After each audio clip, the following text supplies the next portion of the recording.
రోజా చేసిన 100 కోట్ల స్కామ్ గుట్టు రట్టయింది. ఇక ఈ విషయం తెలుసుకున్న ప్రభుత్వం అదేవిధంగా పోలీసులు కూడా రోజా ఆమె స్టేట్ విడిచి పారిపోతుండగా పోలీసులు అరెస్ట్ చేసినట్లు సోషల్ మీడియాలో వార్తలు హల్చల్ చేస్తున్నాయి. ఆడుదాం ఆంధ్ర సీఎం కప్పుల పేరుతో క్రీడా శాఖ మంత్రి ఆర్కే రోజా, శాప్ మ్యాచ్ చైర్మన్ బైరెడ్డి సిద్ధార్థ రెడ్డి అనేక అవకతవకలు పాల్పడ్డారని వారిపై సిఐడి ఫిర్యాదు చేశామని రాష్ట్ర ఆత్యపాత్య సంఘం సిఓ ఆర్డ్ ప్రసాద్ తెలిపారు. మొత్తానికి విజయవాడ క్రీడల నుంచి కూడా ఆడుదాం ఆంధ్ర సీఎం కప్పుల పేరుతో క్రీడా శాఖ మంత్రి ఆర్కే రోజా 100 కోట్లు స్కామ్ చేసింది. ఇక ఇద్దరు కలిసి కూడా ఈ 100 కోట్లు స్వా చేసేశారు. ఏది ఏమనగా వారిపై సిఐడికి ఫిర్యాదు చేశామని రాష్ట్ర ఆత్యపాత్య సంఘం సిఓ ఆర్డ్ ప్రసాద్ తెలిపారు.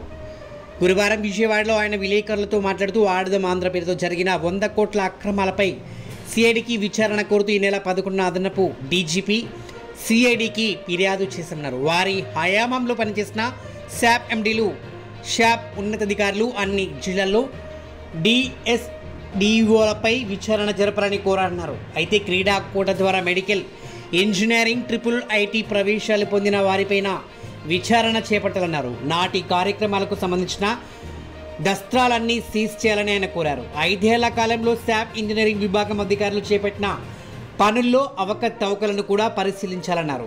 ఇక ఈ సమావేశంలో మోడ్రన్ ఖోఖో సంఘ అధ్యక్షులు Ruthula Appalaswamy, tennis ball cricket సంఘం సంయుక్త కార్యదర్శి ఆర్ బాబు నాయక్, కృష్ణా జిల్లా కబడ్డీ సంఘం మాజీ కార్యదర్శి కేవి నాంచరయ్య పాల్గొన్నారు. మొత్తానికి వైఎస్ఆర్సీపీ పార్టీ ఉన్న అధికారంలో వాళ్ళు 100 కోట్లు ఏకంగా పైగానే స్కామ్ చేసినట్లు ఇప్పుడు ఒక్కొక్కటి బయటకు వస్తున్నాయి. మనకు తెలిసింది అఫీషియల్గా 100 కోట్లే, మరి మొత్తానికి ఎన్ని వందల కోట్లు స్కామ్ చేసినది ఇంకా తెలియాల్సి. మొత్తానికి ఇప్పుడు ఆమె గుర్తు రావడంతో ఏకంగా ఎలాగో అరెస్ట్ అవుతాను, తన మీద కేసులు ఉన్నాయని చెప్తున్నారు. ఇంకా గత రాష్ట్రం నుంచి చెన్నైకి వెళ్దామనుకుంటున్నాం. మొత్తానికి రోజా ఆమె ఆంధ్ర రాష్ట్రం నుండి వేరే దగ్గరికి వెళ్తున్న క్రమంలో పోలీసులు అడ్డుకుని ఆమెను అరెస్ట్ చేయడానికి పోలీసులు ఆమెకు ఎదురుపడ్డారట. మొత్తానికి మరి రోజా విషయంలో మరి ఎటువంటి న్యూస్ ఇంకా బయటకు వస్తుందన్నది ఇంకా తెలియాల్సి ఉంది. మొత్తానికి ఆమె సోషల్ మీడియాలో కూడా ఒక పోస్ట్ చేశారు. 2024 ఆంధ్రప్రదేశ్ అసెంబ్లీ ఎన్నికల ఫలితాలపై వైసీపీ నేతలు, మాజీ మంత్రులు ఒక్కొక్కరు స్పందిస్తున్నారు. ఎన్నికల్లో వైసీపీ ఘోర పరాజయం తర్వాత సైలెంట్ అయిన నేతలు ఓటమికి గల కారణాలను విశ్లేషించుకునే పనిలో పడ్డారు. కేవలం 11 సీట్లకే పరిమితం కావడం మీద నియోజకవర్గాల్లో విశ్లేషణలు చేస్తున్నారు.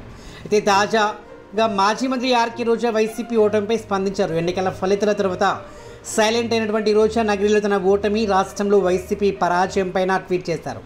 చెడు చేసి ఓడిపోతే సిగ్గుపడాలి, కానీ మంచి చేసి ఓడిపోయాం, గౌరవంగా తలెత్తుకొని తిరుగుతాం, ప్రజల గొంతుకై ప్రతిధ్వనిద్దామంటూ కార్యకర్తలతో వారిలో కూడా ఉత్సాహాన్ని నింపే ప్రయత్నం చేశారు. మరోవైపు ఎన్నికలకు ముందు నుంచి నగరిలో రోజా ఓడిపోతారంటే ప్రచారం జరిగింది. ఇక వైసీపీ ఓడిపోయే మొదటి సీటు నగరిదే అంటూ చాలామంది వ్యాఖ్యలు కూడా చేశారు. అలాగే పలు సర్వేలు కూడా నగరిలో రోజా ఓటమి ఖాయమంటూ అంచనాలు వేశాయి.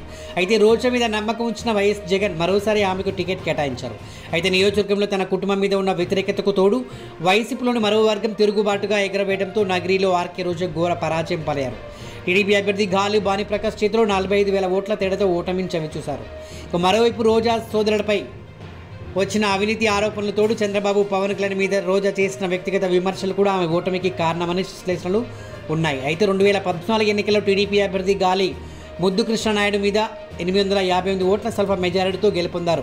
ఇక రోజా 2019 ఎన్నికల్లో గాలి ముద్దు కృష్ణనాయుడు తనయుడు గాలి భానుప్రకాష్ మీద 2708 ఓట్ల స్వల్ప మెజారిటీతో గట్టెక్కారు. అయితే 2024 ఎన్నికల్లో గెలిచిన హ్యాట్రిక్ కొట్టాలనుకున్న రోజా ఆశలపై వైసీపీలోని కేజే శాంతి వర్గంతో పాటు ఓటర్లు కూడా నీళ్లు చల్లారు. దీంతో రిజల్ట్స్ వచ్చినప్పటికీ నుంచి సైలెంట్ మోడ్లో ఉన్న రోజా తొలిసారిగా ట్వీట్ చేశారు. ఎన్నికల ఫలితాల తర్వాత ఆర్కే రోజా ప్రత్యక్ష రాజకీయాలకు దూరం అవుతారంటూ ప్రచారం కూడా జరిగింది. తిరిగి సినిమాలో నటిస్తారని, రాజకీయాలకు దూరంగా ఉంటారంటూ సోషల్ మీడియాలో వార్తలు కూడా వచ్చాయి. అయితే ఈ ట్వీట్ ద్వారా అలాంటి వార్తలకు, వదంతులకు రోజా చెక్ పెట్టారనే చెప్పవచ్చు.